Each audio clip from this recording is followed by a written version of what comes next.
नमस्कार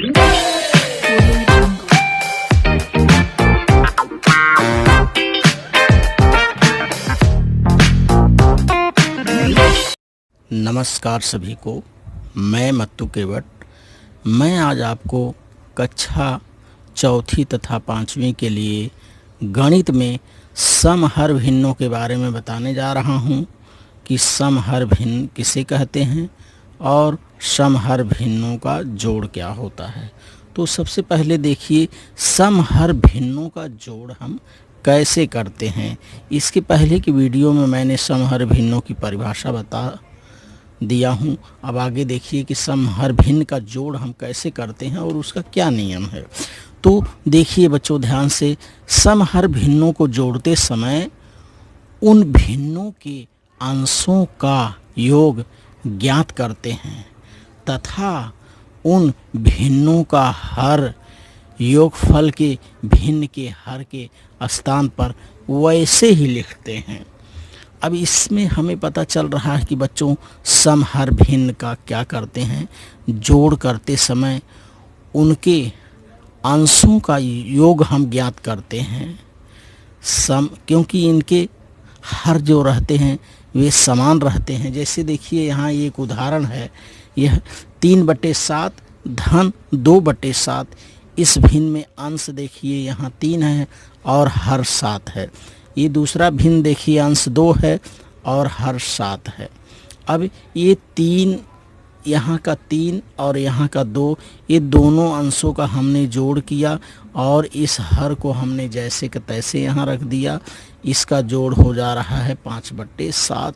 तो इस तरह से हमें समझना है कि समहरभिन्नों का जोड़ करते समय हम अंशों का योग ज्ञात करते हैं तथा उन भिन्नों का हर योगफल के भिन्न के हर के स्थान पर वैसे का वैसे ही हम लिख देते हैं।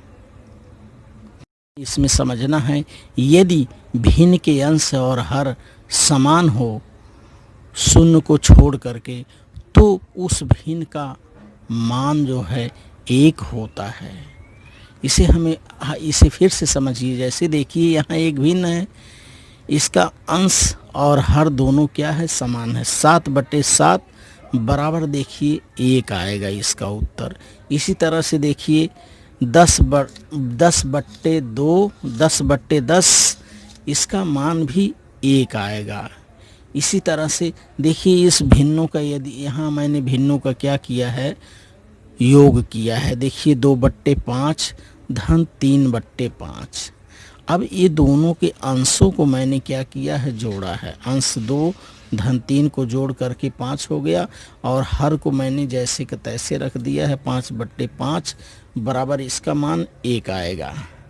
इस सवाल को जैसे देखिए 5/5 है, तो इसका अर्थात 5 में 5 का भाग देने पर भी, अब देखिए 5/5 और 5/5, इन दोनों में 5 का भाग देने पर 1/1 आता है, अर्थात इसका मान 1 आया। तो यहाँ हमें ध्यान रखना है कि यदि भिन्न के अंश और हर समान हो शून्य को छोड़कर, तो उस भिन्न का मान क्या होता है, 1 ही होता है। तो बच्चों देखिए समहरभिन्न की परिभाषा क्या है और समहरभिन्न किसे कहते हैं। समहरभिन्न जिन भिन्नों के हर समान होते हैं उन्हें समहरभिन्न कहते हैं। जैसे देखिए यहाँ मैंने लिखा है 1/7, 2/7, 3/7, 4/7, 6/7 और 9/7। तो ये ऊपर वाली जो संख्या है वो अंश है और नीचे वाला जो अंक है वो हर है। तो यहाँ हमें दिखाई दे रहा है कि इन भिन्नों का हर जो क्या है, समान है। ये समान हर भिन्न, यानी इन भिन्नों को हम समहरभिन्न कहते हैं, जिनके हर क्या हैं, समान होते हैं। मैं आपको असमहरभिन्न या विषमहरभिन्न के बारे में बताता हूँ और इसकी परिभाषा क्या है। तो बच्चों इसके पूर्व भी मैं यह आपको बता चुका हूँ और आप उसे पढ़ भी चुके हैं, चौथी में भी, अब पाँचवीं में भी इससे हमें पढ़ना है। तो देखिए असमहरभिन्न या विषम हर भिन्न किसे कहते हैं?